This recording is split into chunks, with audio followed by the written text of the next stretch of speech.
Hello and welcome to episode 86 of the Cutie Art Crusaders for February 25th, 2014. My name is Rainbow Plasma. I'm the host of this podcast and the organizer, and today I'm joined by... Burno One. I coordinate special guests and I'm editing this week. Yay! I'm FlutterGuy317, and I am the media manager for the podcast. And we are unfortunately missing a certain Atmos Spark. Yeah, this is one of those situations where I'm pretty sure he didn't tell us why he's missing. He just said, I'm not coming next week. So it's like, okay. Sure. Yeah, we don't ask questions. We just accept it. Damn it, roll!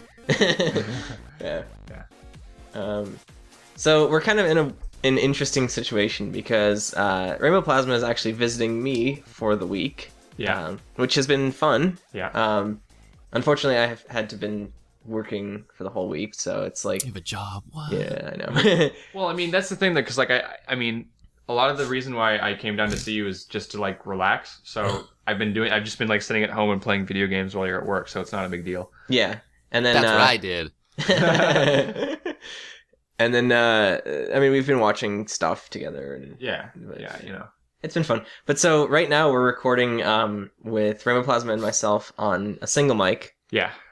So if the audio levels are a bit off on us, then I apologize. I'm also not used to working on a microphone that's stationary, because I usually work on a headset microphone, but you've got like a stationary mic, so I'm not sure how that's going to work. But Direction matters. Yeah. I guess so. I can't like turn away to look at something down the hall and talk because it won't carry my audio, but whatever. Yeah. It's Yeah, fun, though, because you can make, like, funny noises or yell really loudly and look away from your mic and do it all the time. Well, no, because now I can just make funny faces while he's trying to talk. And then screw me up. And screw you up. Yeah. But yeah, this is like one of the first times that like anyone of you guys has like recorded with me. Because we've done setups before, like when we were at BronyCon and we were recording with Mahauer. Mahauer and myself were sharing a mic. And you, I think, were... What? Oh. Just ignore that. I think you were on your own because you were part of that, and I think I don't think Atmospark was part of that podcast either. No, he wasn't. So that was interesting because then we kind of shared and we passed around a mic, but with this we're both sharing the same mic. This time our faces It was fun because we kept fighting over the mic. Like, and then Mahauer was like, pass it over. I want to say something. Yeah. By the way, now we're just pressing our faces together in order. Shout out to Mahauer, who's a year older as of like a week ago. We definitely said this like 2 podcasts. Didn't we wish him happy birthday already? Yeah, we did. This is setting a dangerous. You precedent. only get one. This is setting a very dangerous precedent. Yeah. We just like we're sorry. We can't resist the man shower. It's too much. We can't. Anyways. Anyhow. So the theme for this week, we kind of decided last minute, and it is Coco Pommel, who was the pony who was in Rarity Takes Manhattan. She was the pony who gave our first key. Whoa! It's not confirmed yet. But I heard this guy named Rainbow Plasma. He's a pretty smart guy. You should know. Yeah. He said something about it might be the first key, so I don't know. He might be crazy, but. He sounds like a smart guy. You know. I wonder if there's like people who like completely like haven't like watch our show before they watch the cartoon. Like... Oh yeah, by the way, spoilers. This entire episode. Oh yeah. But yeah, you kind of knew that already coming. No, this is at least. I'm joking. This is at least a month old. This episode, right? Yeah. Like I think it's got to be at least a month old. This episode. So Some guy who's like 2 months behind an episode is like, No, how dare you?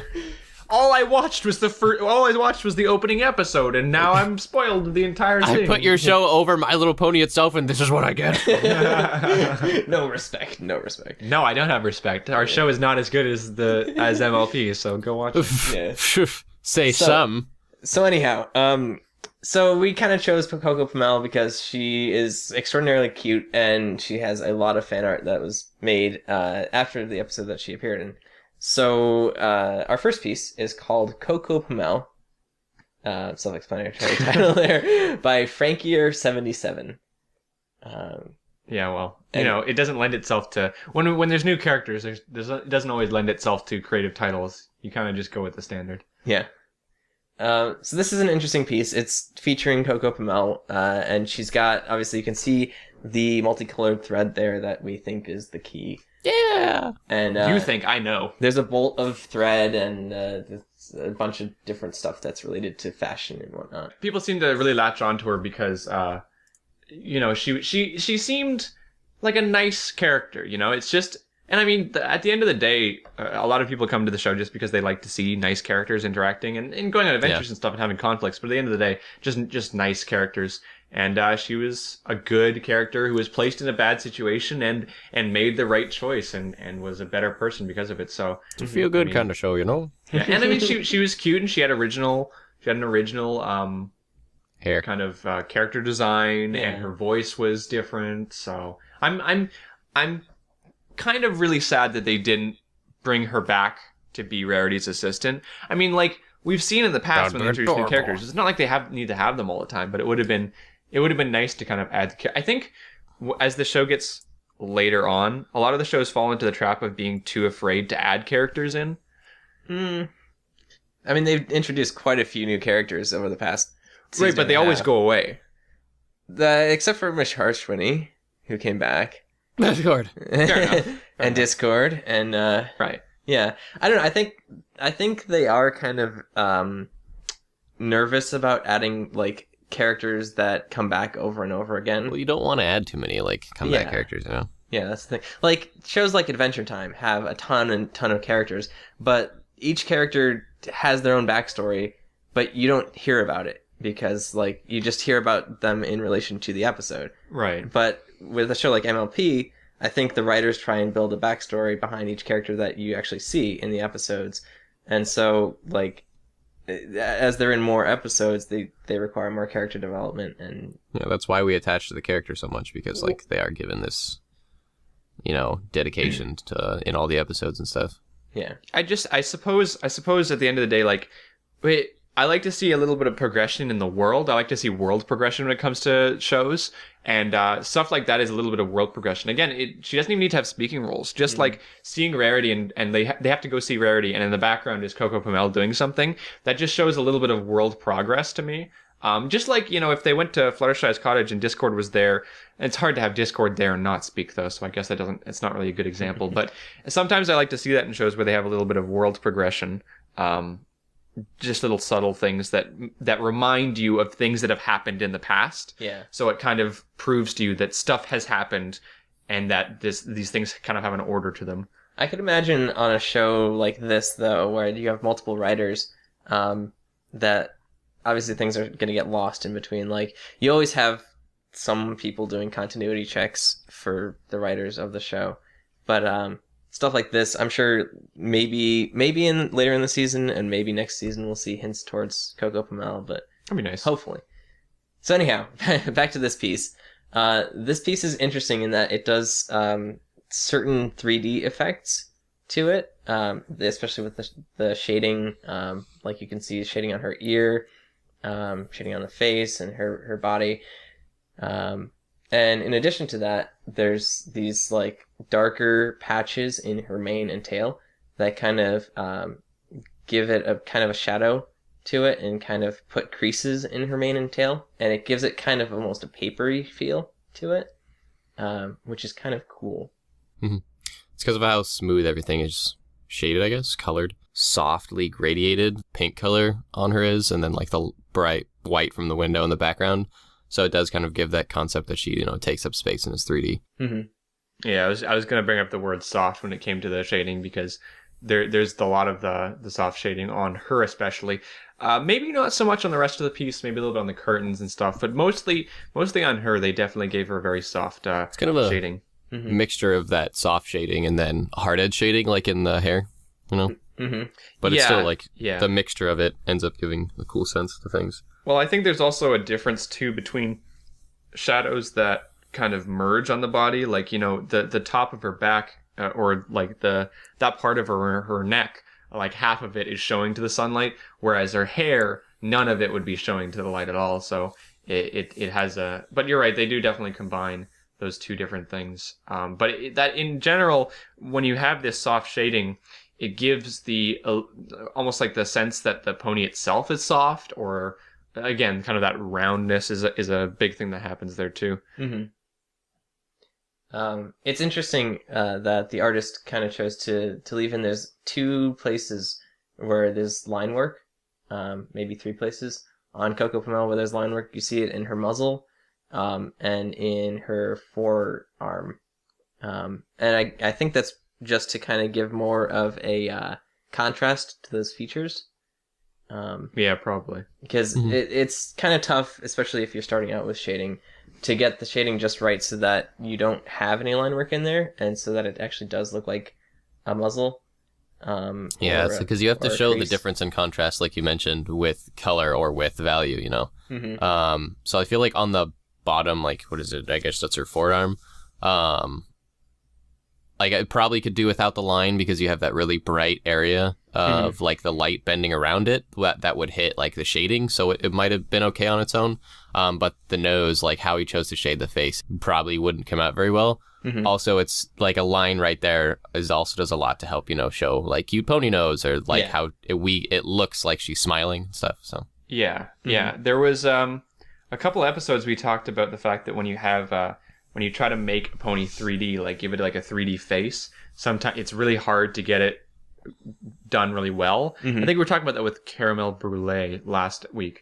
But you can either do like a 2D face with a lot of like harder lines like this, where you have the nose, it kind of flattens it. I mean, it does separate it so that you can see that it's a nose as opposed to just part of the face, but it does flatten it compared to like the straight up 3D, almost like model like look.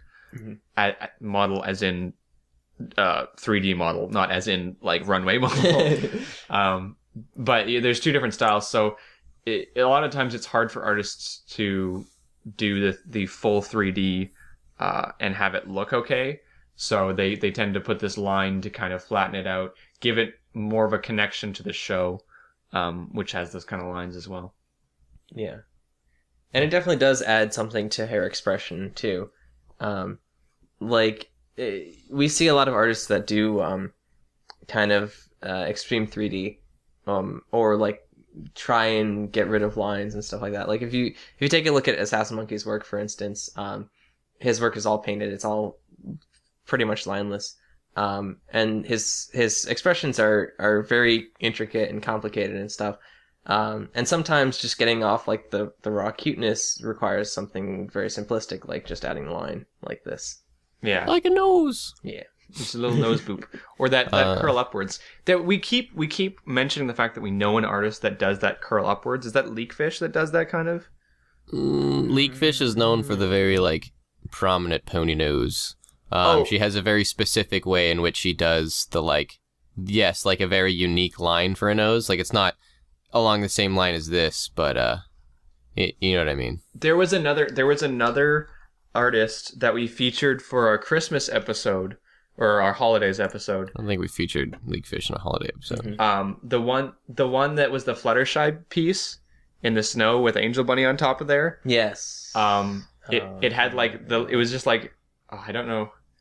I don't know. Because Leakfish is like has the same kind of concept. She's really known for using that one solid line for her nose and mouth, both using the same like stroke. And then often when looking at the front or side, she'll use one more stroke for the chin. So she incorporates that chin as well. Yeah. Holiday piece with Fluttershy and Angel. Foxy Noxy. Yeah. It's Foxy Noxy. We just looked it up. It's Foxy Noxy. Yeah. I gotcha. Anyways, there's a lot of artists who do that where they do that kind of like one nose swoop and it imitates the mouth and it makes it look happy because it's a little smiley thing. It translates well because the like keyframes for ponies are that one single shape, you know, that is their like nose, their face. Yeah. Mm-hmm. And when looking at the front or side, like they're given that stroke, you know, so it translates well when you're doing like digital art. Yeah. Mm-hmm. One more thing I want to mention on this piece, I really like the element of space that's being given of how that like the table, the thread, the things like that we see, because they're larger and placed kind of onto the side there, almost taking up like half of the picture. Mm-hmm. It creates the sense that they are like right up in our face and they're close to us, and then she is farther away and like what she's leaning on is also like in the distance. I would have liked to see the shelf and items in the front actually become darker. Like there's less light hitting them and they're like actually closer to our face, like some heavier use of shadow. I feel like that would help push them forwards. But I just liked how they were, I don't know, placed in the piece, like as they are, creating a little sense of in-your-faceness. Yeah, I think the whole depth perception of Coco and the thing that she's holding or wheeling or whatever is really well done. But yeah, I agree that like because the things on the table are going to be fairly silhouetted in the light, it would be nice to see what it looks like with them a little bit more darker. Because they're the same kind of like value, and the colors kind of have the same kind of tint and saturation and all that as all the other colors in the piece, with the exception of the bright white coming from like the window. So they blend in with everything else, and they seem like they're on the same like plane, if you know what I mean. Mm-hmm. But if they had something else pushing them forward of being like darker in value, then they'd probably be, pushed forward towards our face a bit. Yeah, I like the fact that they definitely put the thread, and I guess to a certain extent the cup too, because based on what we've seen in the show, we know how big the thread is in comparison to a pony. So when we look at that thread, we don't go, wow, that's a big thread. We think, oh, it must be closer because it's bigger, because we already know the size of that thread. So that might, just to explain to people out there why that might seem to you automatically like it's closer. It's because we already know the size of that thread, and we already know the size of that cup, and we know that they're actually not that big, so they must be closer. What is a cute touch, though, is if you look at the thread, you notice how the left side is like peach colored, and then the right-hand side is like a bright yellow, like whitish yellow.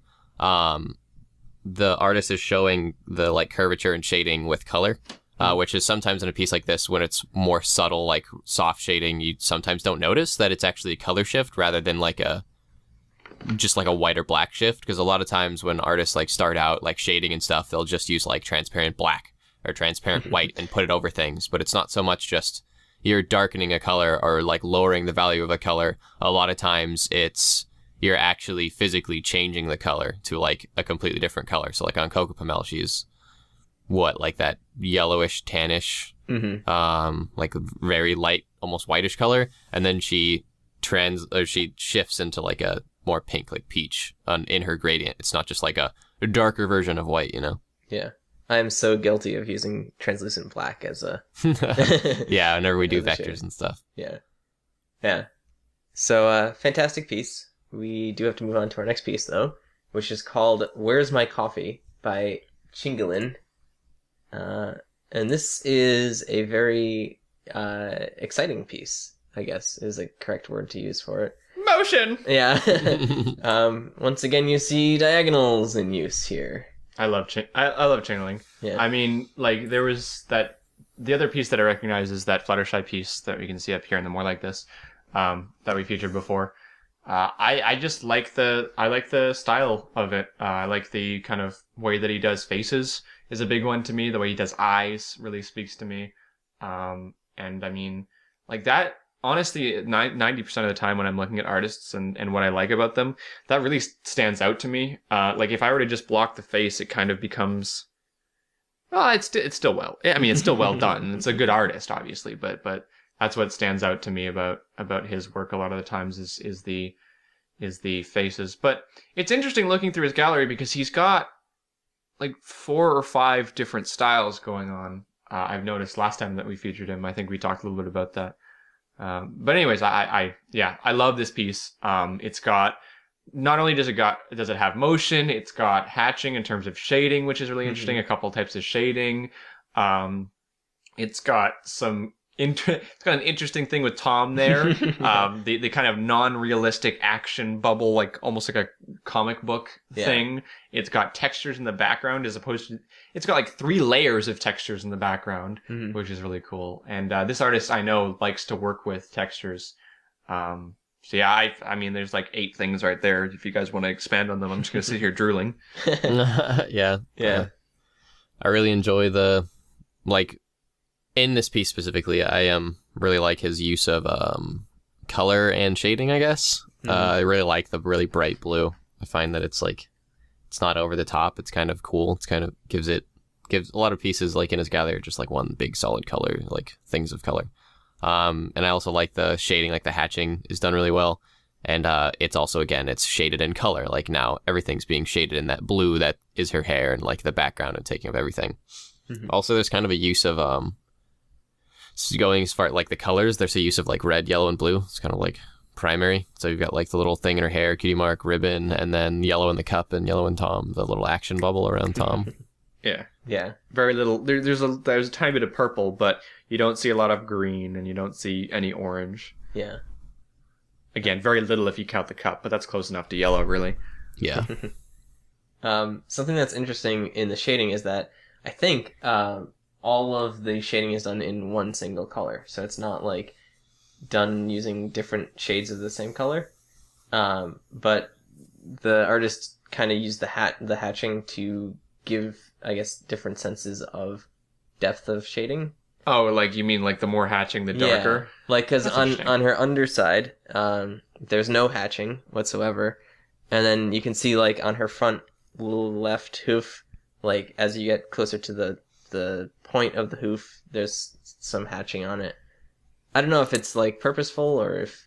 I think it's just an interesting mix of hatching and like use of color, because I'm assuming how this artist made the piece was it started out with like just a line sketch, and then went under and colored everything like underneath the line sketch, because like all the lines are very they're just still kind of messy, like unkept. You can really tell that it was done quickly, and which is a cool feeling. Like it's still a unique like style to like draw a pony, but it's not like really super intricate, careful ink work. It's still, kind of, it has a sketchy-esque feel, like that's being given by how some of the lines like match, intersect, and then obviously in the hatching. So then I'm assuming that after that point, he went over and put, basic areas of color and then started adding areas of shading.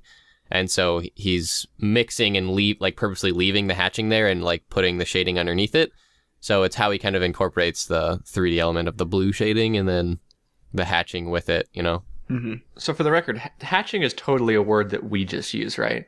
Because I mean, we talked about cross hatch. I remember when we first talked about it, we talked about cross hatching, and then we looked at this and we were like, well, that's like hatching, but it's not crossed. I mean, of course, it might be a legitimate term, but I don't think any of us have ever looked it up. I think we just went with it. No, it makes sense to us. It is exactly. It makes sense to us. It is a legitimate term.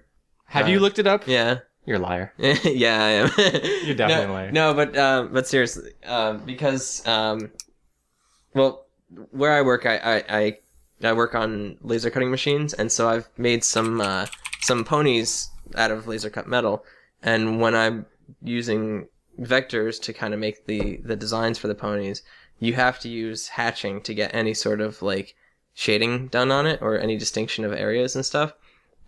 So there is a difference, because I basically used cross hatching for the eyes, which gives it a darker feel, and then for any areas of shading or like strokes or whatever, I just used standard hatching. Hatching. Hatchure in French is an artistic technique used to create tonal or shading effects by drawing or painting or scribbling with closely spaced parallel lines. I love the fact that the second you started talking about that, I could hear Bern typing, and I was like, he's Googling it! Yeah. First hit on Google. Thank you, Wikipedia. Yeah. You're welcome for the time, by the way, to find that. But so we talked about motion in this piece, and one thing that gives motion is obviously the whole diagonal composition, from Coco being at a diagonal to the angle of viewing, to the coffee mug being at basically an opposite diagonal. But you also get these kind of motion lines behind her butt and her rear legs, which is kind of something you would see in, I guess, more of a cartoonish or anime kind of thing, just to give that motion a little bit more definition. And comic books, too. Yeah. Again, kind of fitting that comic theme that you see with Tom. Mm-hmm. And it's got a little bit of that comic kind of like silliness to it, the fact he's got a name tag. Yeah. I get that in the style because everything's being outlined too, so it kind of gives a little bit more like illustrated sense. It's got that like white outline around everything. Outline around everything, yeah. Yeah. I always, whenever I see that white outline, it always reminds me of Paper Mario, because Paper Mario had like a really thick like comic papery outline. Yeah. I mean, also her her eyebrows are above her hair, so it's got that going for it. Oh, too. yeah, It's- that's it's anime-esque, yeah. Very anime-esque. slightly, yeah. Yeah. I think even in the style of the eyes too, like obviously it's not a show-esque style. It's more of like it translates more into manga or whatever and Oh my stuff God, like that. I love his eyes. I love Chingling's eyes. It's that was the thing that took me the most in that Fluttershy piece, and this one is just like, I just love the way he does it. I love the way that they glow. Mhm. You know, like that he takes the eyes themselves are really easy, but then he takes those like spots, the eye shine, I guess you call it, right? Yeah. And he actually makes them shine. I love it about it. I don't know. I I don't know like how he to describe it. plays with the iris. Like he will kind of show, because it's a manga-esque thing to show like the pupil and then the like an oval area around it, right? But then he goes with like a larger area around that, and then we'll kind of segment and fracture that with like almost spiky things. If you look at the right eye, how there's like the lighter cyan that goes to darker cyan. Yeah. Mhm. And so like playing with that, it's not a gradient, mind you. It's kind of like broken harshly, and it ends up looking really cool. Yeah. And they don't actually have pupils, like in terms of like black pupils. They just Yeah. have like an oval to be like, this is where the pupil would go if it wasn't already filled in with color. Well, also I think the fact that in this piece specifically, the pupils, how they aren't filled in and how they're very small and dilated, also gives that sense of shock, you know, because she is Yeah. like dropping the coffee that she's supposedly going to be bringing to someone, hence the title, Where's My Coffee? Yeah. And you can also get that feeling from the beads of sweat dropping off of her face, and Tears. yeah. Yeah, that's another I- anime thing, that like the like tears in the corner of the eyes, not actually crying, but just almost like it's like halfway in between crying and not crying. Yeah. Mhm. I totally forgot the name of the antagonist in that episode. I don't care. Yeah. Yeah. I mean, like, Coco Pommel was like, I mean, she wasn't nearly as big of a character, but I guess her name is just like, sticking with us more just because Yeah, she's like so we much all more like enjoyable. Yeah. yeah, we all like the good character. Like, we all think she's designed better. We all think she was cuter and she was much nicer, so we all attach to her. So there's tons of fan art. Yeah. There's only one piece of her in the art like this. Yeah. Suri? Surrey. Oh, yeah. Surrey. Surrey Polo Mare. Yeah. Yeah. Yeah. Yeah. Also, thank you to Wizard Glitter for her piece. Yeah. Coco and Suri by Wizard Glitter. Thank you for giving me that name. Actually, Oh, a cute okay, piece. yeah, fair enough. Yeah. Not too shabby. Yeah. I like the expression. Anyway, All right. you're saying. So we're going to move on to our next piece, which is called Better Be Done Before the End of Coffee Break by none other than Joey Bean, who we featured quite a bit on the show and who is a fan of our show. So Sure. shout out to you. Shout out, UK accents. Hi, Joey Bean. So speaking of the UK, the first thing, Vern brought this piece to our attention, and the first thing that I noticed is the keep calm and have coffee sign in the room, because it is a very, very British thing to have. But it's so overplayed nowadays. Isn't it It was a tea? British thing like 3 years ago. Like when I went to It could be tea. England in like 8 years ago, it was a thing there. And Yeah. like so, but nowadays it's become like popular among like the States and like other parts of Europe and stuff with like younger people. Mhm. So now it's a thing everywhere. But it did originate in World War One or two. Yeah. What? I don't remember. I don't remember. I don't know. We're not a What- history what did? podcast. The They keep, keep calm and carry on. yeah. Oh, okay, that phrase. I always Yeah. thought you were talking about coffee. I'm like, No. The Coffee original. has been around for The original is keep calm and carry on, and Yeah. it was Yeah. in one of the world wars. It was a poster that was hung up in order to keep people motivated while there was horrible wars happening around them. Yeah. Mhm. No, but I think that's funny when you said with the like coffee, like keep calm and have like coffee. But I mean, it's like it's the stereotypical like UK or British thing Yeah, it could be as like tea. tea, like isn't it? Yeah. It could Yeah. be tea. Westernization. I'm not really sure. It's most definitely tea. I'm quite positive. Yeah. But what is it? It's a very European thing to like have coffee like as like a ritual. Like when I was in Germany, like every single day we had coffee in the morning, and then we had a coffee break after lunch, Mm-hmm. and then we had coffee and cake for dinner. Oh yeah. And I was like, what is with all this coffee? And there's like cafes like everywhere, as in like they have to be there. Yeah. We joke about Starbucks in the US because it's convenient, but no, like in Germany, even in the most rural and country of areas, like there's a cafe with coffee. And like, you have to have your coffee. And like, don't even get me started on Spain. Oh my goodness, the coffee. Yeah. It's funny that you say that because I went to Austria to visit a vendor of the place that I work at. And literally every single day at like 10 o'clock, we would have a coffee break. And then at 11 o'clock, we would have a coffee break. And it was just like, well, these guys must love their coffee. Yeah, it's one of those like ritualistic things, you know, which Yeah. just sometimes goes unnoticed in culture. Hmm. Anyway, Yeah. So this Art. piece, Bernd, you brought it Yeah. up. So would you like to start us off? I actually really like this piece. Well, for one, I really like Jowie Bean because he has a very like unique, expressive way of illustrating almost like everything he does. Like, it's very cartoony. Like, I feel like he's a cartoonist at heart. Mm-hmm. And every expression he does and like on his face is always like illustrated to a point where it's kind of not extreme, but it's kind of over the top, giving that cartoony sense, which is cool, you know. Would the word ridiculous be too harsh? Because it sounds. I feel like you could use ridiculous in a nice way. I like ridiculous as a descriptive term though, because it's like it's not a term I use to be what do you want to say? I don't know. Just like I really like the term gross. It's like it's a term and it describes things. So like. Yeah. I feel like ridiculous, over the top are terms that are actually, you know, to my sense at least, endearing. Like, I think they're good terms. Anyway, sorry, didn't mean to get you on a ramble about semantics. Go on. Anyway, what I was trying to get at is I like his facial expressions because of how expressive they are, just said simply.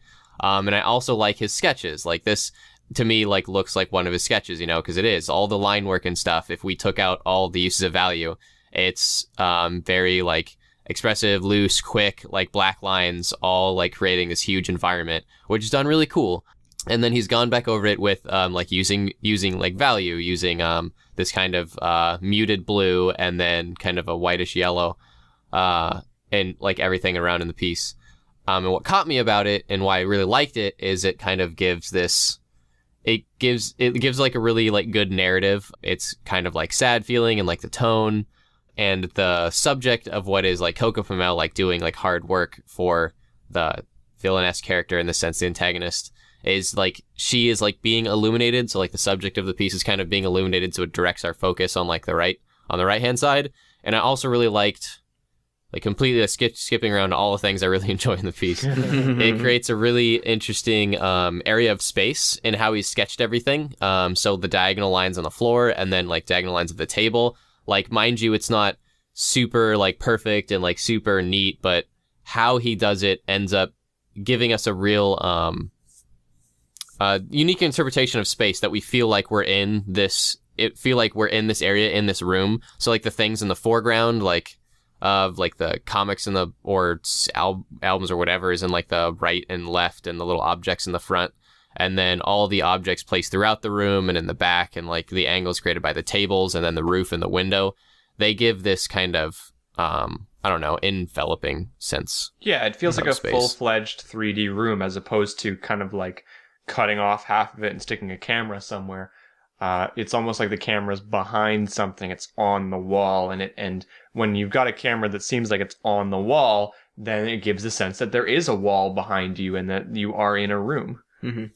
Just like even how he describes everything in this picture, I feel like I'm more in the space than I do in our first example with Coco Pommel, in that kind of very subtle light, like shaded area. Yeah. I feel much more enveloped in this example. So I don't know.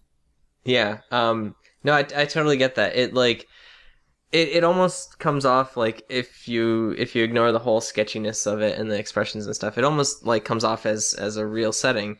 And it feels very much like like an earlier Disney kind of film setting, where you have like the scenery in the background and the whole room is it does have this very large feeling of depth because of the values used and because of the way that the sketch lines are set out and stuff like that. And it's really nice. I think it's done really, really well.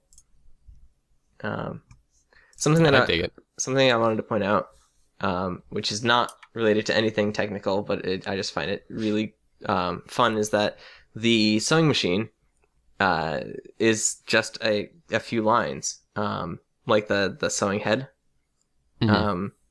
which I'm guessing is used just to convey motion and to just be a quick sketch. But I don't know, I find it interesting and funny. I love how much stuff he's incorporated like into the background and like in everything, like in the background, like sketches and drawings on the wall. Like his basic sketches are so ridiculously detailed in their environment and in the setting. Like this narrative to this space is really being given by just the tons of crud everywhere. Like on the table, we have a little tiny owl. We have like 2 sewing spindles, like scissors.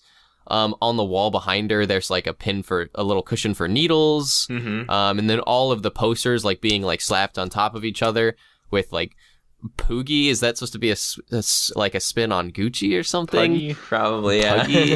I don't know. And then what is it, like the duck-faced like model pony in the background. And I really like it's almost like a Marilyn Monroe-esque pinup pony on the left. Yeah. That kind of face with like the lip.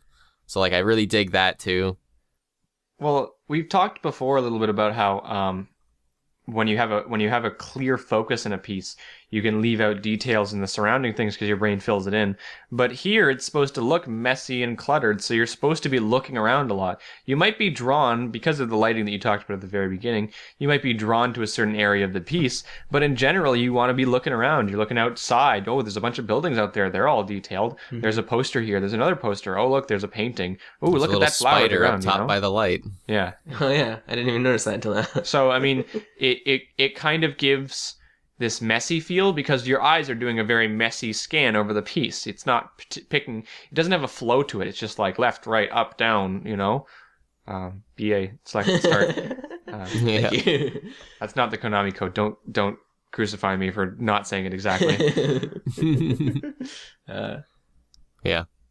Yeah, I mean, there's just so much in this piece, and it's all done so fantastically. And even though it is like in a sketchy style, it's done very, very quickly. I think that kind of gives it its own character, and that is kind of something that Joey Bean does quite a bit, is take a sketchy style and kind of convert it into a full-fledged piece that looks really nice and is really kind of enveloping. Yeah, I like it. I love it. They're really super loose and sketchy and quick. Mm-hmm. I find I attach, but when done well, you know, like I find I attach to something, to this, like a sketch like this, like done really quickly and like some awesome uses of value that's not just black and white, it's actually like yellow and blue. I attach to something like this a lot more than I do to pieces like in our first example with like, you know, it's very carefully calculated, like smooth gradients and soft looking ponies and like very exact line work and outside edges. I find I enjoy things like this a lot more. Well, that's a preference, Bernd. I know. Well, it makes sense. That's why I said I like 5 times. Yeah.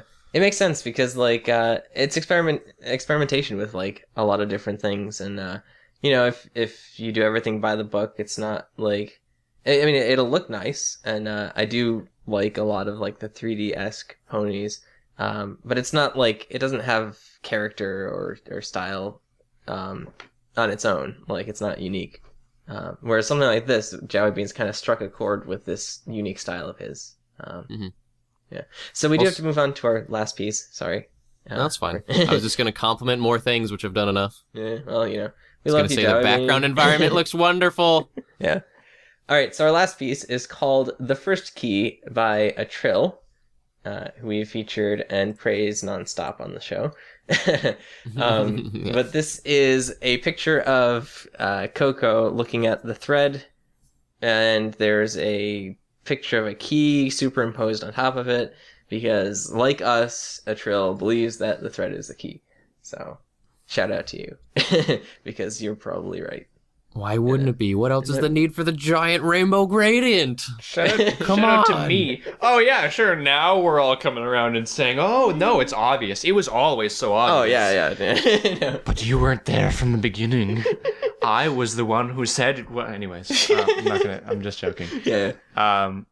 Yeah, this one will be quick. We got other stuff to talk about after this, and some questions to get to. But this one's quick. You know a Trill. You know what he does well. His style's great. But a couple things to stand out for this one. The textures in this piece seem to be a little bit heavier than normal. We talked a little bit about how he always likes to put subtle textures into his pieces in order to make the colors look a little bit less flat, because he usually uses pretty flat colors and then adds shading on top of it. So he uses textures to give it a little bit more oomph and it'll seem a little bit more natural. But then the lighting as well is really fantastic. Not only the choice of colors and how he makes them really glow, but also the reflection of the colors in the eyes and The reflections entire of the piece. colors on the hair. Yeah, Mhm. in general. Yeah. I really, really love when artists can do that kind of reflected colors correctly in both glossy and matte materials, like her hair, which is fairly matte, and in her eyes, which is fairly glossy. So, I mean, this piece, and Atrill is a fantastic artist, but this piece kind of speaks to me in that sense that, like, obviously you have the thread, which is rainbow colored, and it's emitting this rainbow colored light, and you get like these reflections on Coco that match that. I don't know. It amazes me when artists are able to do that, right? Yeah. Also, it's a really nice touch that he chose to illustrate the boxes he did. With one side being like much larger than the other and the far side like being much smaller, because our brain interprets it that we're super close to said box, and it makes it look like much larger than it is, but we can tell like it's a small box, Right, yeah. kind of an interesting touch is looking at that. Yeah.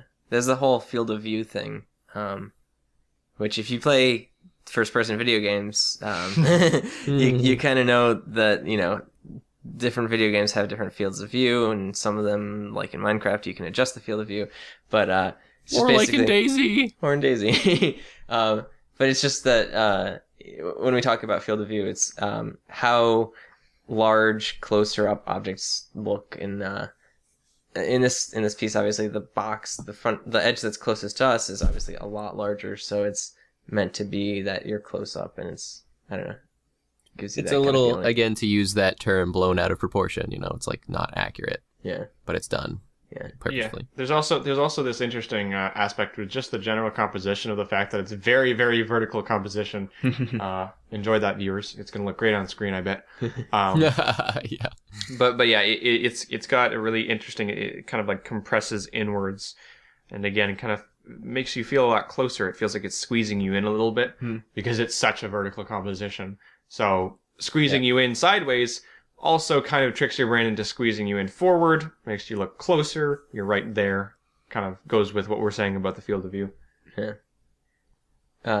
So Bernd, if you want, you can put a picture of this with the value being shown, and you can also put one with like rainbow crazy colors. No, he doesn't next to do it. that. I do that. I'm the one who edits that. He thinks it's bad. Yeah. I don't think it's bad. I just sometimes I enjoy the centralized composition on the screen more than I enjoy having something next to it. Yeah, I don't. Fair enough. Can I just take a moment to gush No. No. Yes. To gush over Atrill's ears. They're so like I don't even Puffy know. and Like the only word that I know, fluffy. because like puffy and fluffy don't even describe it. Because like the base ears themselves, like not just the fur, but just like everything about them, they're just fat ears, and I love it. I know. He's got this unique style with them, and it's in every single one of his pieces, and they're just it's so good. They're not just in his pieces; they're in his copycats pieces as well. But They're huge and volume-esque. yeah, they've definitely got this, and I mean, I kind of get that with a lot of his pieces. He's not afraid to make the ponies look kind of like really round, not necessarily chubby, because that's a different thing entirely. Yeah. But just like I don't know, just not afraid to give them More curve. volume. Yeah, Volume-esque. Yeah. Kind of. Yeah. Yeah. Volume esque, the word I made up. Yeah, because in the show they're they're rather flat. Straight lines and stuff like that. There's a little bit of bounce in their step when it comes to their hooves. They've got a little bit of marshmallow hooves. Yeah. But they do have a lot of straight lines. Marshmallowy. There we go. That's a good word to use. A Trill adds extra marshmallow to his ponies. Yeah. How about that? Mm. Anyways. All right, so we do have to move on. We have a couple of sculptures that we wanted to kind of point out because sculptures are art, and we don't really get to them often enough. And there's quite a few amazing sculptures out there. But we found one sculpture, which is called, I guess, just Coco Pommel by Frozen Pyro 71. And there's also a cute little sculpture by Blind Faith Boo of Coco with the thread. And in the Frozen Pyro version, the thread is normal size and it's Coco Pommel just holding it. And in the Blind Faith Boo sculpture, the thread is huge and Coco Pommel is tiny. Pony. Is it huge or is she small? She's tiny. It could be both. Nah, it makes her more adorable if she's tiny. Yeah. But yeah, so there you go. There's a couple pictures on screen for you guys because we like to show off a little bit. It's hard to analyze. We're not really sculpture people. We're not really good at analyzing that. But that doesn't mean we can't give shout outs to people who make awesome artistic ventures like these. Mm-hmm. Blind Faith Boo should have named her little sculpture Coco Patini. It's tough when like we're talking about like physical medium art because like sculptures or like the wood carvings that who is it, Firemain does or did. Yep. Just because like it's hard to capture it in a single picture or even in multiple pictures. That's why it's really nice when the artists do like full round shots or like video shoots or whatever where they show like multiple pictures of like said thing. So like Frozen Pyro has another series where it's like it shows his little model from like all the different angles. And yeah, like a 360 of it. Angles. Yeah. Yeah. Yeah, that's cool. Yeah. Anyways, So, we thought we'd give a shout out to them. Mm-hmm. We always like to give shout outs to people like that. We try to do that more often. Yeah. Anyways, question time, Cunis? Yeah, Cunis. We don't have a Joel here though. So are you gonna fill in? So Cunis is a thing now. Like Success. Yes. Because like the Cunis thing started when we were writing that joke for the YouTube intro, Bernd and I by ourselves, like little weenies, and we said Cunis.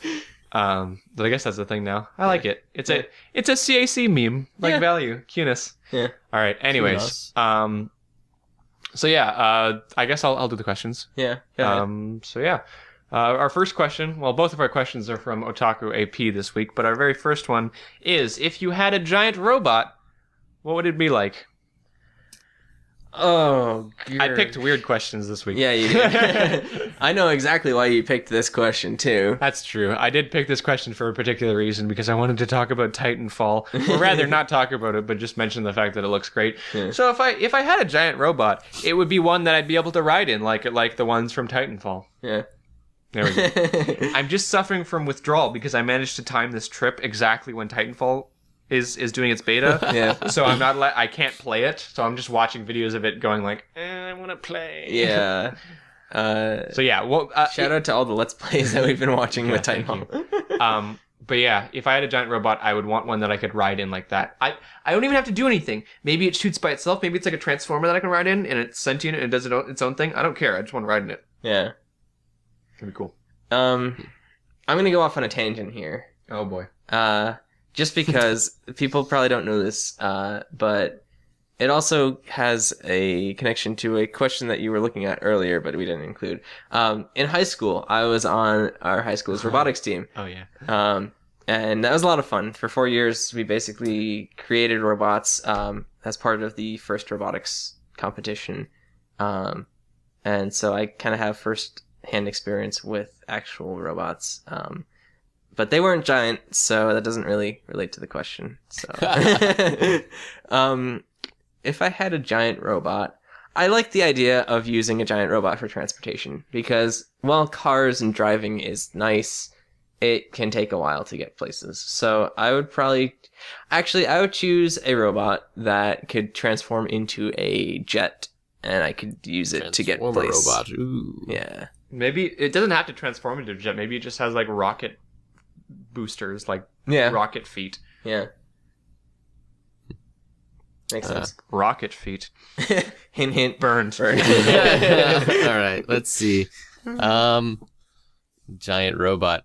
I'm surprisingly not like a huge fan as I'd think I'd be of giant robots, because back in the day I used to like always watch like Gundam and like Big O, I think was the thing on Toonami. When I think mechs that are cool, the first things that come to mind are like I really liked in, the Matrix series, like those little things they'd get in. Yeah. That was like really gritty. Those were kind of like the really like gritty, realistic-ish looking mechs that I could think of just like weird, like basically extensions of you with big guns. Mm-hmm. Oh, that's cool. But then again, I suppose back in the day I did watch like Power Rangers and what was that other one with like the animal things? What do you mean, the Power Rangers series where they like transform? No, it wasn't Power Rangers. It was something else with big like mechs, but it was like kid oriented. Damn it! It's like my friend's favorite cartoon. He's gonna kill me. It's like my favorite cartoon, but I can't remember the name. It's my friend's favorite cartoon. I just remember it being on and it being cool. Anyways, I don't know. I don't know what it is, but whatever. Describe just very quickly what the heck you're talking about. If I hit, it was like there were the Zoids. That was it. I was gonna say there's giant arenas where Zoids would fight. Yeah, that was the cartoon. And then a giant robot it would probably be like in the robots like Big O, I guess. Okay, cool. Huh. Cool. Awesome. All right. Question number 2, again from Otaku AP. How would you react if you suddenly become colorblind? See, this is really funny to me because he's been in this giant like art battle with Lay Customer for like the past couple weeks. I know, it's adorable. Yeah, it's been great. Late Customer X Otaku AP OTP. Oh my gosh, can we get some fan art of that, please? Yes, thank you. Please. I appreciate that. We have enough fan art of us. We need fan art of our artists that we feature. Exactly. So that needs to happen now. We will shout you out so hard. For sure. I don't know. I feel like out of any of the afflictions, people always ask us like hypothetical questions, like if you were to lose any like one sense, which one would it be? Like touch, sight, smell, whatever, taste. Yeah. The last one. Hearing?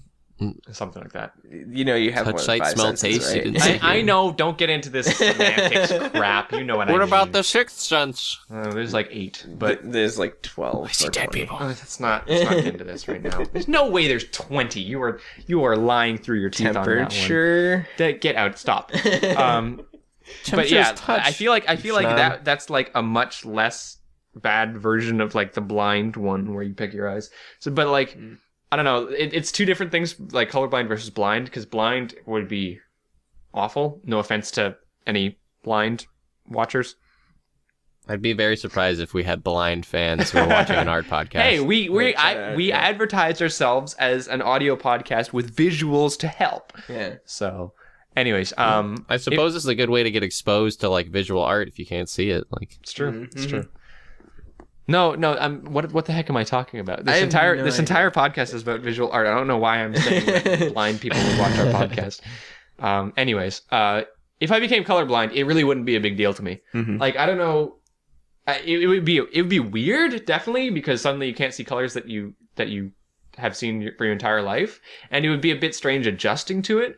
But I don't know. That would be less devastating and more. I mean, fun might not be the right word, but I mean, that's something that I could definitely easily see the bright side of. Mm-hmm. That's not a big deal to me at all. Yeah, I mean, what I do for work and for fun, like, I don't think that suddenly becoming colorblind would really affect me in any way. It would probably be more entertaining for the podcast if one of us suddenly became colorblind, because then it's like we would always be like, well, what does it look like to you? Yeah. We should just constantly call late customer and be like, hey, we were looking for your opinion on this thing. Oh yeah, reference in case people don't know or didn't watch our interview. Our friend late customer, who was on the show, And is an amazing artist. yeah, he's colorblind. Hi, Dave. In some way. Yeah. So, Bernd, how about you? How would you react if you suddenly become colorblind? It'd be pretty interesting because like I happen to be in like art school right now currently and like making art, and I'm actually in color theory currently. So like, and as is, I feel like I'm a pretty experienced colorist is actually the correct term. It's kind of a in big that deal. I understand and can see colors very well. And like temperatures of color, like I have very good reading on that and stuff. And I really like interactions of color as like I like a nerdy sense, you know.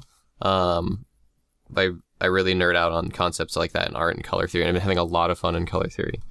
So like if I suddenly became colorblind, I'd be actually like probably be a little bit more devastated, much more sad, just because like seeing the interactions of color in things like art is a huge joy for me. So not like that being exnated wouldn't be so much of like an interesting experience to see how it changes or something. It would be a loss of something I really enjoy, you know? Wouldn't you also kind of be interested? Maybe not, you know, for your entire life it might be difficult, but at the beginning, wouldn't it be kind of interesting just to see the new color combinations that you might experience because of the color blindness? I'm talking like when I think of it, I don't think like black white colorblind. I think like normal, like most common colorblind. Yeah, no, Yeah. it's still like, because I have a lot of friends who are colorblind. Like my best friend is actually colorblind. It's funny because you can't see pink. It's actually gray to him. Huh, right, yeah. It's the red green, Yeah. most common one. Yeah. No, I don't think I'd be like interested to see color interactions at all, because I would understand what those colors were or are and how I can't see them. And it would be very like a disappointing thing. Yeah, as harsh as that different when you're born with sounds. it versus. So like what- I have a lot of respect for someone like a late customer who is actually like an established artist. So like he'll come to us on Skype sometimes and be like, hey, like, can I get an opinion on like how these colors look? Because he has to actually have like a palette that he picks from, because there's a couple colors in the spectrum that he can't see, you know. So it's like huge props to someone like that, you know. Yeah. I always find it fun to look at the correlation between colors and people's favorite ponies, because there's a couple of colorblind artists and we always talk to them, and like their favorite ponies are like Vinyl Scratch because she's got like the blue and the white, or Sorin, or ponies like that are just like blue because blue is something very easy that they don't lose. So those kind of ponies look the same or very similar to the kind of colors that we see. Yeah. A concept of blindness in art, though, is really interesting to me. Of like blindness towards anything. So like color blindness is the common one, but another thing that sometimes people don't know about is like there's a condition called facial blindness. And you can be face blind, meaning that if you're looking at someone and talking to someone, if they turn their head, or if you like look away and then look back and you see them at a different angle, you cannot physically recognize them. Your brain does not comprehend that. And one of like the most famous contemporary artists right now, whose name escapes me, who's actually Chuck Close, was the artist I was thinking of. Yeah, he has facial blindness, and he actually became paralyzed, I believe, from like the waist down or neck down or something. I shouldn't be talking about this. I'm not super educated on it, but he made huge facial portraits throughout his career of like pictures and portraits. So like if he has a picture of someone's face, he can recognize that because it's always at the same angle, so he'll always recognize that picture. So he would paint huge self-portraits of himself, like pictures of people. He created like this really famous, awesome, giant self-portrait of like 10 feet of his own face, which is super cool. And then when he became paralyzed, he kept like painting his own like self-portraits and pictures and faces like in squares and blah blah. Like he's really cool artist, really cool stuff. But Yeah. it's how his like actual condition of facial blindness affected like art in his career, and how he chose to like paint stuff like that is an interesting concept, but not something I would like to experience. Yeah. Fair enough. I think it affects people differently. Anyways. So we do have to wrap up. So I guess I will do the plugs. No, Bernd has to do it. He does. You did the... What did you do again? I didn't do anything. I'll just do the... Show anymore. Just do it. Fine, just do it. Okay. We have a DeviantArt page, which is cutieartcrusaders.deviantart.com. We have an email account, which is cutieartcrusaders@gmail.com. We have a Facebook page, which is Cutie Art Crusaders on Facebook. And we have a Twitter account, which is Cutie Art Crusade. You can go like us there, or follow us, or email us, or whatever. Match.com / Cutie Art Crusaders. It's not a thing. Fine is there. Next week's theme is right here. So, yeah. Don't click on it, because... Don't start with this crap again. Anyways. I have to be careful, because Rainbow Plasma is here, and he will hit me. Whoa. No, he won't. Whoa. Let's not go giving away any of my secrets. So yeah, that is everything for this podcast. I hope you guys enjoyed it. It was weird for me because I'm recording in a weird place. But next week I'll be back in my regular place, in my safe recording studio that is my apartment. No, this actually went fine. The only thing that annoyed me was the fact I couldn't like reach over and tell people to move on. I had to physically look at you and be like, move on. Yeah. But yeah. Well. Anyways, that is everything for this week. Hope you guys enjoyed it. Whether or not you're on the live stream or on YouTube, we love you all the same. We've got a spoiler cast right after this episode, so stay tuned if you want to hear a little bit about the latest episode of Ponies. And yeah, my name is Rainbow Plasma. My bird. And I'm FlutterGuy317. And we'll see you guys next week. Knowing that most part. Yeah.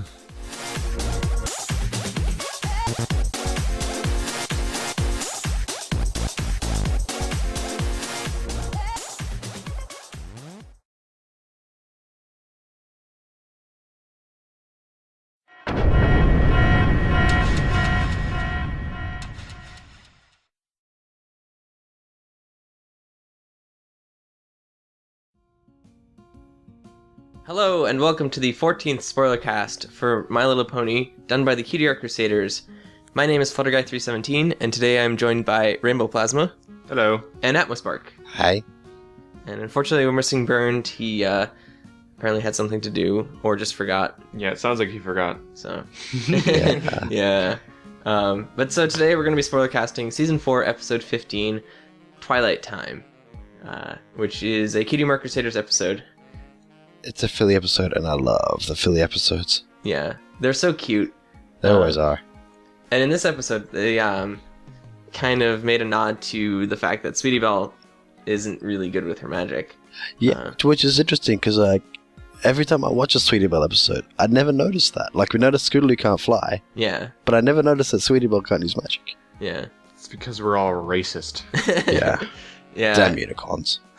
Damn long foreheads. Yeah, but the CMC episodes are always like really different from the other episodes. I find they're like their own little mini thing Yeah, a lot of the times. And it's interesting because they do definitely have a different dynamic. But I think this is one of the more enjoyable ones that I found. Like, I've never been a huge fan of them. They were part of the show and I like them, but yeah, this is definitely probably one of the better ones I found, and it was really interesting because it felt different from any other Cutie Art Crusader episode that I've seen so far. I'm not sure if anybody else picked up on that, but it definitely felt different. Yeah, Yeah. It's not very common that they directly interrelate with like the main 6 characters like this. I mean, they do every now and then incidentally, but not so much directly like this, where they're going to see Twilight and hanging out with Twilight. Yeah. Yeah. I mean, And we Pinkie do. Pie shows up. Yeah, Pinkie Pie was there for a brief cameo in the restaurant thing. Yeah, well, she was better than the last episode's cameo. Yeah. But yeah, I mean, we've seen like the whole sisterhood social thing where they're hanging out with their sisters, or like in the Sleepless in Ponyville. But it was interesting because it was kind of 1-on-1 with Twilight, or 1-on-3 with Twilight, and I don't know. It was kind of neat seeing Twilight take on that mentoring role for the fillies, because we've seen her like kind of mentor her friends, or like at least be there for her friends, but we haven't seen her like as a teacher. And you would think that, you know, having gone through Celestia's school and stuff, that she'd, and since she's so like into books and learning, that she'd be passing that on. Well, I mean, like I was telling you, she looked like Celestia in this episode comparatively. You know, if you replace all the fillies with you know, the regular characters, and Twilight with Celestia, then it kind of makes a little bit of sense, and it really is eerie how it's kind of worked. But you know, one of the things that really interests me about this show is kind of how realistic it is, to like comparatively speaking, to real life and how that works. So I mean, you know, that's just the reality of lives. It's, you know, you're not just one person. You know, Twilight has her own personality with her friends and her own conflicts and things like that, but then she also has a completely different life where she's a mentor to people, and she's an adult figure to these kids that she wants to look after. Yeah. It's like, if you know anyone who's a teacher, it's like that. They'll go out with you on the weekend and do whatever they want and have fun, and then during the week they're this authority figure that teaches kids stuff. Yeah, I mean, everybody has that experience where they realize. I think it especially happens when you leave home. You kind of realize that you are more than one person. You are like, you're someone's kid, but you're also your own person, and you might be a mentor to someone, and you might be, you know, you figure out that like you as one person end up being like 5 or 6 different people. So it's really, it's just interesting that they can kind of convey that in such a short amount of time, because a lot of the times with these shows, it's not necessarily that they don't think about it, but they don't have enough time to really get down to it. But this show, more than others, I find, seems to really, again, give like these kind of 3D characters, these you know, really deep characters with lots of different personality traits and different situations and stuff like that. Yeah. Kudos to the great writers that we get to. Yeah, it's been getting better lately. I think it was last week I wasn't on the spoiler cast, but I know I was talking to you, Flutter Guy, about how I really enjoyed the writing, and I thought the writing last week was one of the best written episodes in a long time. It was really incredible, and I think this one was written well too. It had, I think especially Twilight was written amazingly, and she had a lot of wonderful reactions, and the way that she handled stuff was so mature. And of course, I'm saying this, and you're playing a clip of her eating, which is the complete opposite of what I'm trying to say. Yes. But she was so mature. I mean, like, if you consider the way that she handled hearing about what the CMC were doing, she was like, all right, well, prove it. Not in like a mean way, not to like show them up, but to be like, all right, well, like, I want to know, like, do you really appreciate these lessons? And they showed it, and they weren't exactly, you know, on the ball about it. And so then, you know, Diamond Tiara and Silver Spoon were like, well, I guess you didn't come here to learn. And she immediately shot back with like a really mature response saying, well, none of you did too. You know, like she played the mentor role really well, like incredibly well, to a point where I was starting to compare her to Celestia. Mm-hmm. Well, that's what she is. She is the Celestia to the fillies. Yeah. Mm-hmm. Yeah, I mean, you could probably say that about a lot of different adult characters in their lives. Like, not so much as Twilight, because Twilight's got the book smarts and the teachings and the stuff. Pep but smart. like, yeah, but like Shirley too, maybe as a teacher. You know, she's kind of a mentor to the kids and whatnot. Yeah. Yeah. Something else that I liked about this episode was, it's not very often in cartoons like this that the characters in the show actually notice change, or they don't say that they notice the change. Whereas at the start of this, when the Cutie Art Crusaders are all like, hey, yeah, we hang out with Princess Twilight, they actually say Princess Twilight, not just Twilight. And then Diamond Tiara and Silver Spoon are saying, yeah, well, she used to just be Twilight, but now she is Princess Twilight. It's not very often that you actually notice that change in cartoons. Yeah. I mean, I've heard so much whining in the fandom this season about the fact that they don't acknowledge that she's a princess, and I've always disagreed with that fact. And it's funny because this episode almost kind of made me think of the fandom in a way. Like, all the little fillies were were the fandom saying like, I just want you to acknowledge it. I just want you to say that she's a princess. and I, like, I think that's silly. I think that it can be a plot point, but Twilight doesn't want it to be a plot point, and the way that other people are handling it are good too. Like, I don't want it to be this huge deal. Twilight kind of handled it like, well, I guess if you guys want to have autographs, and that's cool, but it's not like she expected it, or she was going ugh over it, or it's always a huge deal. It's just life goes on, and I like the fact, and the reason why I like that is I think, and this is kind of getting deep, but I think in general our society pays way too much attention to the idea of celebrity, holds people up way too high, and then crushes them horribly. Oh, yeah. And it in every single aspect, from the fans to the actual celebrities themselves, it's awful. And I like the way that they approach celebrities in this show, because they either make them so ridiculous or they treat it like a non-issue, like here. I don't want to see Twilight be a celebrity. I don't want people to even acknowledge it, because it gives this idea that she's better, and something that she's always said is that she's not better, and people should know that. Just because she has something special doesn't mean that she's better than people. And I think people in the fandom need to get over that fact, and people need to just chill out about it, because it's something that's there, but it doesn't need to be a huge deal. And if you make it a huge deal, then it leads to bad consequences. Well, it's like the whole immaturity versus maturity thing. I think that like the majority of episodes thus far in season 4 have kind of showed the maturity of her friends and of like all the other ponies, because they didn't like make a big deal out of her being princess. They have brought it up before in the past, like with Rainbow Dash teaching her how to fly and stuff like that, but it wasn't like a big like deal, like, oh my god, you're a celebrity, you're better than us.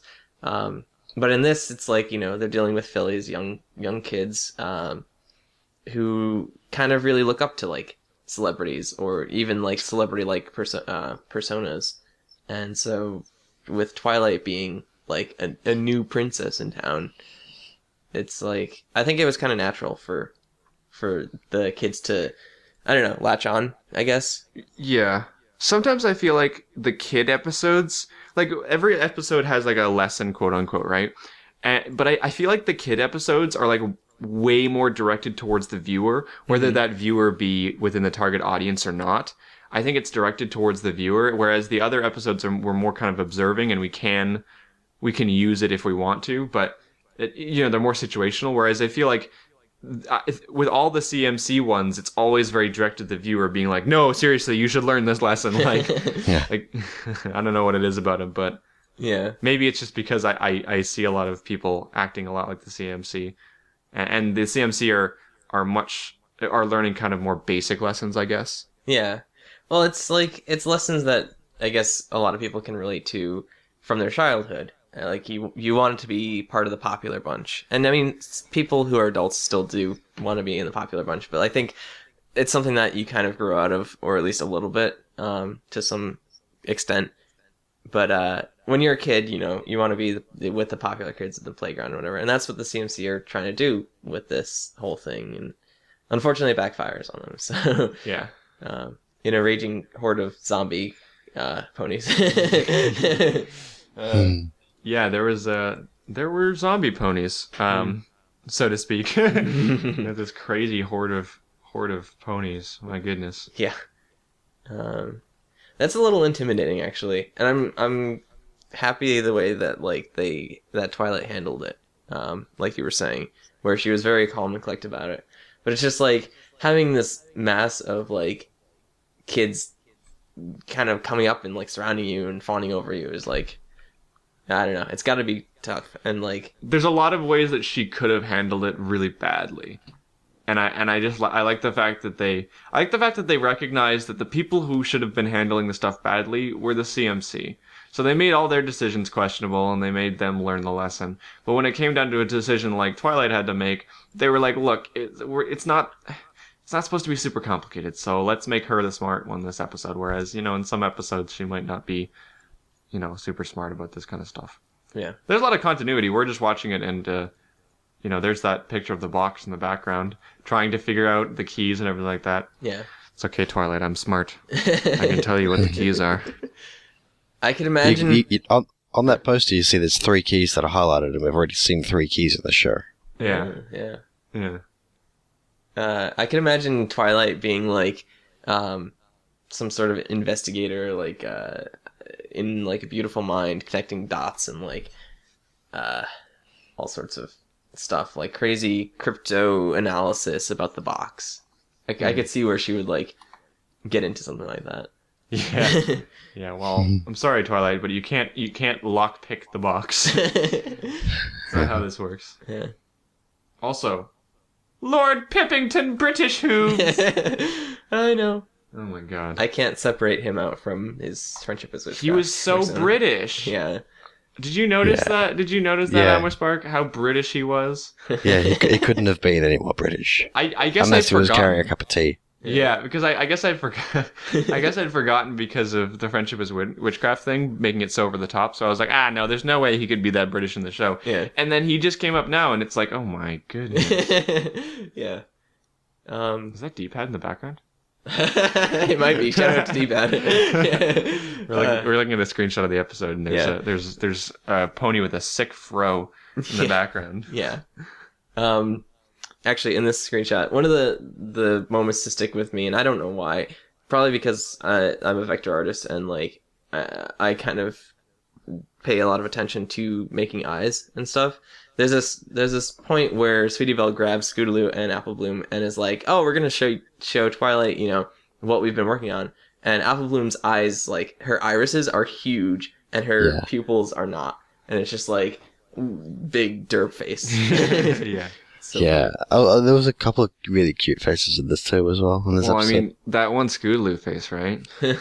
yeah, That one at the very beginning is like the super squee. yeah. Yeah. Also- What about the Scootaloo duck face? Yeah. And the Apple Bloom duck face. She's like, "What was with Yeah. this?" Every pony's quacking.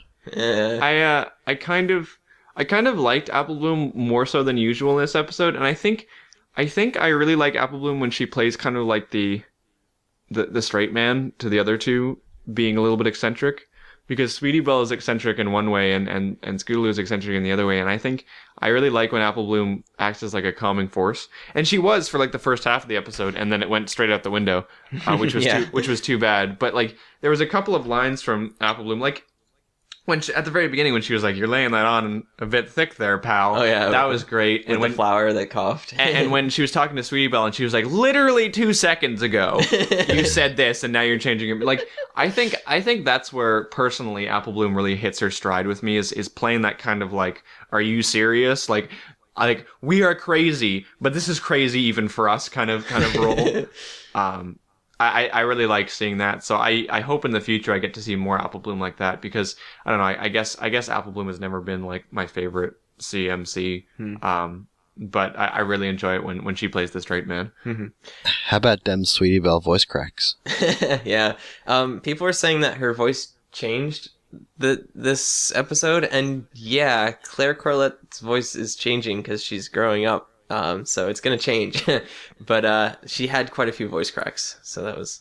But like people were saying it didn't sound like Sweetie Belle, and they're completely wrong, or they can't tell voices. Yeah. Because it sounded like Sweetie Belle. There were I didn't certain even notice points. a difference. Yeah, Yeah. there were certain points where if you were paying attention, like I didn't notice it the first time, Yeah. but then someone pointed out to me that with the second time I went through it, like I listened a little bit closer, and it did sound like she was getting older a little bit, but it was not noticeable. And Yeah. like again, she still sounds like Sweetie Belle. Like it's not like suddenly they replaced it with like a Spanish like voice actress, Yeah. like Speaking of voices, I think who was it? Kathy Westlick, who voices Spike, voiced one of the small ponies. yeah. It was so easy to tell too. Yeah, unfortunately. Spike spoke through a pony this episode. Yeah. Speaking of Spike, though, that poor guy in the end, I really feel for Spike. Nah, I love it. It's Yeah. great. I would eat all of those nachos right I now. know, I can't believe he threw him out. Why was he complaining? He Yeah. was just like, "Oh, I can't believe I made all these nachos. What are we gonna do with all these nachos?" Spike, let me Just eat him. bro. Let me teach you something. Nachos are food. I wonder if he cooked them with his own breath. No, because then Celestia would get like a rain. Oh my god, can that please happen? Nachos. Whoops. Used the wrong fire breath. Yeah. That's great. Yeah. So going back to your point about Apple Bloom in this episode playing the straight man, I kind of like the more and more I see of the CMC, the more they kind of act like they're sisters or pseudo sisters with the case of Scootaloo and Rainbow Dash. Yeah. Because like Applejack is usually portrayed as the honest like straight man pony. And, like, she does go insane sometimes when she overworks herself. But, like, it seems like to Rarity's drama or to Rainbow Dash's... excitability. Yeah. Applejack has kind of, like, always been the voice of reason. And so I think it kind of shows in their younger portrayals, too, with their sisters. Yeah. So it's really subtle, though. Like, it's not over the top. It's not like, this is what Rarity would be if she was, like, 10 years younger. It was more like... Yeah. 10 years was a bit much. But, like, it's kind of really subtle. But Sweetie Belle... They don't have last names, so... I can't... I was going to use, like, a last name. Sweetie Bellity. Well, no, I was just going to say, like... the blank gene... Yeah. Shone through in Sweetie Belle today. But the Rarity gene... really shone through in Sweetie Belle today. Yeah. Kind of taking charge and saying, no, don't worry, I've got everything under control. And then, you know, that kind of stuff something happening. like that. Something like, guys, don't worry, I got this. Yeah, like it was interesting because you do kind of see their sisters, are starting to have a little bit of an influence. And I think that happens though with siblings, you know, like I feel like you either like play off of your siblings like they're doing here, like you get kind of like similar traits, or you kind of like do the opposite, you know? There hasn't been really like sibling opposition in this show too much. I mean, Sweetie Belle had a little bit of it when she was like, Rarity, you're always trying to do proper stuff, but then she always defaults back to, like, Sweetie Belle's pretty proper too, you know, so. Well, I don't know. I mean... Compared to, like, Scootaloo and Apple Bloom, she's still got, like, a coiffed mane, and, and still talks about, you know, being... She was, like, the influence in this episode's like, ooh, you know, let's be popular kind of thing, so there's some stuff rubbing off there. Also, those sunglasses that she was wearing at the, that lemonade stand opening spoke Rarity. Like, oh man. They totally should have brought Babs back in for this one because she is totally a Cutie Art Crusader. She is. They can't bring her back for everything though. She lives in a different city. Yes, I can. They should fly her in for this one. They should just like move her to Ponyville. No, then they have to move Coco Pommel. Yeah, which they should do too. Come on. This is the deal we'll make. They're not allowed to move Babsy unless they move Coco Pommel. Hasbro, please move Coco Pommel and Babsy. But then we would need a fourth member for our Archer. No, we've got 4. Okay, ignore me. Wow. Sorry, Bernd. That was smart. Sorry, Bernd. You're not with us anymore. Yeah. All right. We unfortunately I'm tired. Leave me alone. Oh. And you lost your voice, but that's another thing. That's true. We do have to wrap up, though, because we're kind of running short on time. So thank you guys for watching the spoiler cast. We hope you join us next week for our spoiler cast of episode 16 of season 4 of My Little Pony, because it'll be fun. There's still 11 more episodes of Pony. That's really nice. Yeah. I feel like sometimes we only notice how many are left when there's like 1 or 2 left. Mm-hmm. But I'm looking at it and I'm like, oh, look, there's still 11. Yeah. It's not like last season. Last season it would already be over. Oh, yeah. It was already over like 2 episodes ago. Yeah. Everything from this point out is like... bonus! Yeah. And then for 5 more years. So, you know, there's that. 5 more years. 5 more years. All right, we're going to wrap this up before... all right, so thank you guys for watching, and join us next week for Cutie Art Crusaders and for our spoiler cast after that. Thank you guys again. My name is Flutterguy317. I'm Rainbow Plasma. And I'm Admiral Spark. Bye. See you guys next week. Do my deep eyes. To be Rarity's assistant. I mean, like, we've seen in the past when they introduce new characters, it's not like they need to have them all the time, but it would have been nice to kind of add... I think as the show gets later on, a lot of the shows fall into the trap of being too afraid to add characters in. I mean, they've introduced quite a few new characters over the past season. Right, but they always go away. Except for Mish Harshwini, who came back. Discord. And Discord, and...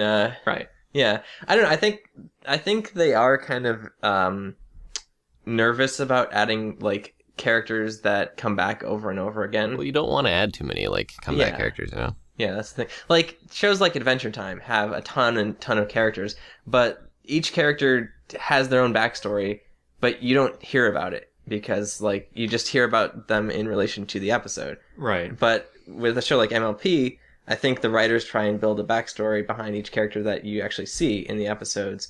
And so like as they're in more episodes, they require more character development. And yeah, that's why we attach to the character so much, because like they are given this, you know, dedication to in all the episodes and stuff. Yeah. I suppose at the end of the day, like, I like to see a little bit of progression in the world. I like to see world progression when it comes to shows, and stuff like that is a little bit of world progression. Again, she doesn't even need to have speaking roles. Just like seeing Rarity, and they have to go see Rarity, and in the background is Coco Pommel doing something. That just shows a little bit of world progress to me. Just like, you know, if they went to Fluttershy's cottage and Discord was there, it's hard to have Discord there and not speak though, so I guess it's not really a good example. But sometimes I like to see that in shows where they have a little bit of world progression. Just little subtle things that remind you of things that have happened in the past. Yeah. So it kind of proves to you that stuff has happened and that these things kind of have an order to them. I could imagine on a show like this, though, where you have multiple writers, that obviously things are going to get lost in between. Like, you always have some people doing continuity checks for the writers of the show. But stuff like this, I'm sure maybe later in the season and maybe next season we'll see hints towards Coco Pommel, but That'd be nice. hopefully. So anyhow, back to this piece. This piece is interesting in that it does certain 3D effects to it, especially with the shading. Like you can see shading on her ear, shading on the face and her body. And in addition to that, there's these like darker patches in her mane and tail that kind of give it a kind of a shadow to it and kind of put creases in her mane and tail. And it gives it kind of almost a papery feel to it, which is kind of cool. Mm-hmm. It's because of how smooth everything is shaded, I guess, colored. Softly gradiated pink color on her is, and then like the bright white from the window in the background. So it does kind of give that concept that she, you know, takes up space and is 3D. Mm-hmm. Yeah.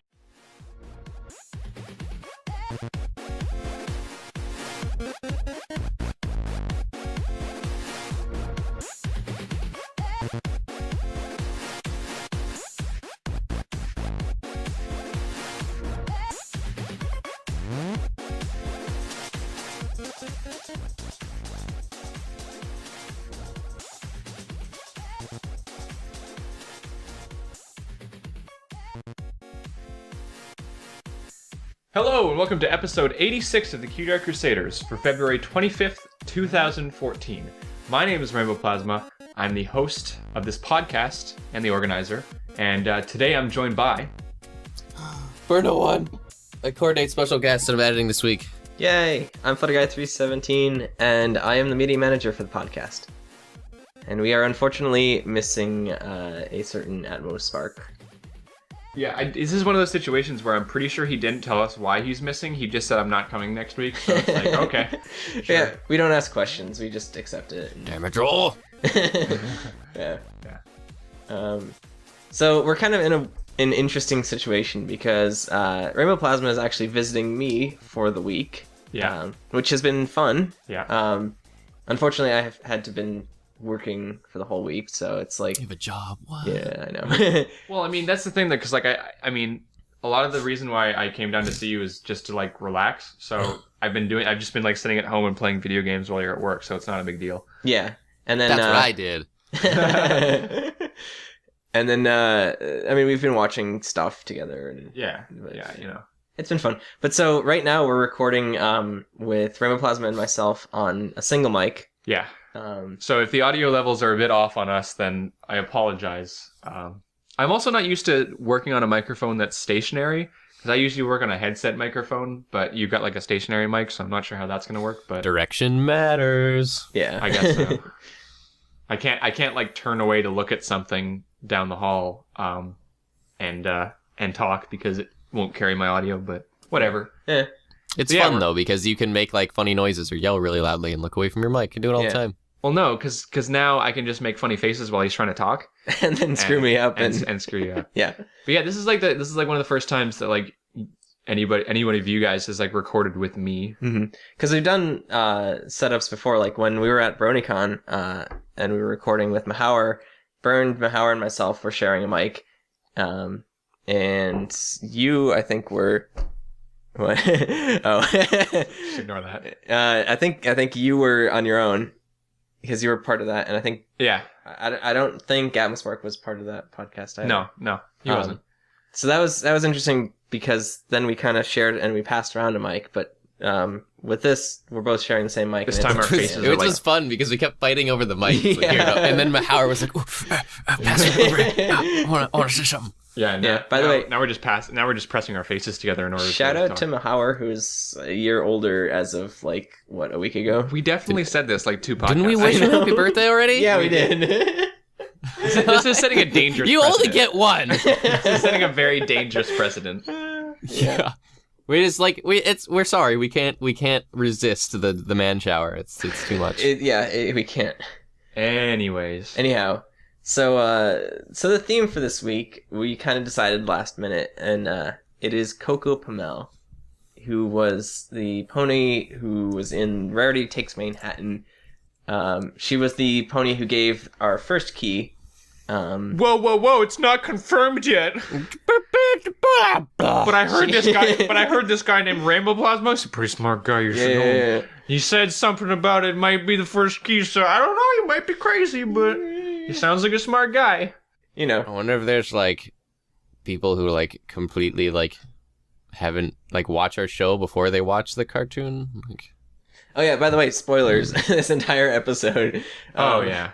But yeah, you kind of knew that already coming. No, this is at No, I'm least. joking. This is Yeah. at least a month old. This Yeah, episode, right? Yeah. Like I think it's got to be at least a month old. This episode. So some guy who's like 2 months behind an episode is like, No, how dare you?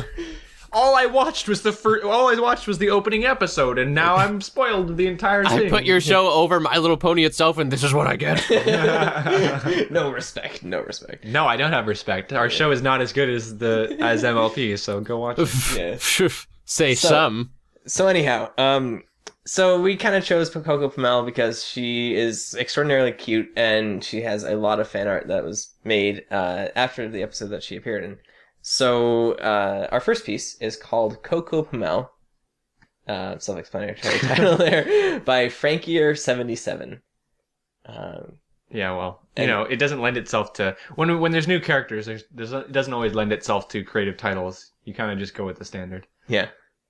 So this is an interesting piece. It's featuring Coco Pommel, and she's got, obviously you can see the multicolored thread there that we think is the key. Yeah. And You think I know? there's a bolt of thread and there's a bunch of different stuff that's related to fashion and whatnot. People seem to really latch onto her because, she seemed like a nice character. It's just, and I mean, at the end of the day, a lot of people come to the show just because they like to see nice characters interacting and going on adventures and stuff and having conflicts. But at the end of the day, just nice characters. And she was a good character who was placed in a bad situation and made the right choice and was a better person because of it. So It's a feel good kind of show, you know? yeah, and I mean she was cute and she had an original Hair. kind of character design Yeah. and her voice was different. So I'm kind of really sad that they didn't bring her back. Thing to hair expression too. We see a lot of artists that do kind of extreme 3D, or like try and get rid of lines and stuff like that. Like if you take a look at Assassin Monkey's work, for instance, his work is all painted. It's all pretty much lineless. And his expressions are very intricate and complicated and stuff. And sometimes just getting off like the raw cuteness requires something very simplistic, like just adding a line like this. Yeah, Like a nose. Yeah. just a little nose boop or that curl upwards. That we keep mentioning the fact that we know an artist that does that curl upwards. Is that Leakfish that does that kind of? Leakfish is known for the very like prominent pony nose. She has a very specific way in which she does the like a very unique line for a nose. Like it's not along the same line as this, but You know what I mean? There was another artist that we featured for our Christmas episode or our holidays episode. I don't think we featured Leakfish in a holiday episode. The one that was the Fluttershy piece in the snow with Angel Bunny on top of there. Yes. It had like it was just like I don't know. I don't know. Because Leakfish is like has the same kind of concept. She's really known for using that one solid line for her nose and mouth, both using the same like stroke. And then often when looking at the front or side, she'll use one more stroke for the chin. So she incorporates that chin as well. Yeah. Holiday piece with Fluttershy and Angel. Foxy Noxy. Yeah. It's Foxy Noxy. We just looked it up. It's Foxy Noxy. Yeah. I gotcha.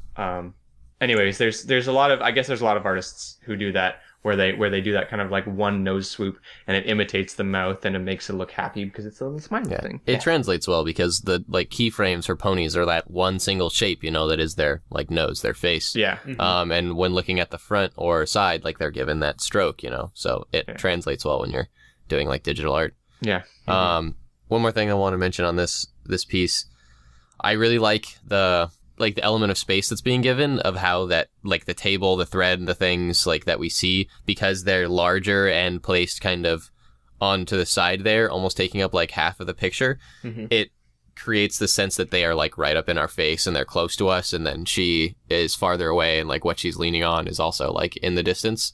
I would have liked to see the shelf and items in the front actually become darker, like there's less light hitting them and they're like actually closer to our face, like some heavier use of shadow. I feel like that would help push them forwards. But I just liked how they were, placed in the piece, like as they are, creating a little sense of in your faceness. I think the whole depth perception of Coco and the thing that she's holding or wheeling or whatever is really well done. But yeah, I agree that like because the things on the table are going to be fairly silhouetted in the light. It would be nice to see what it looks like. Yeah, I was going to bring up the word soft when it came to the shading because there's a lot of the soft shading on her especially.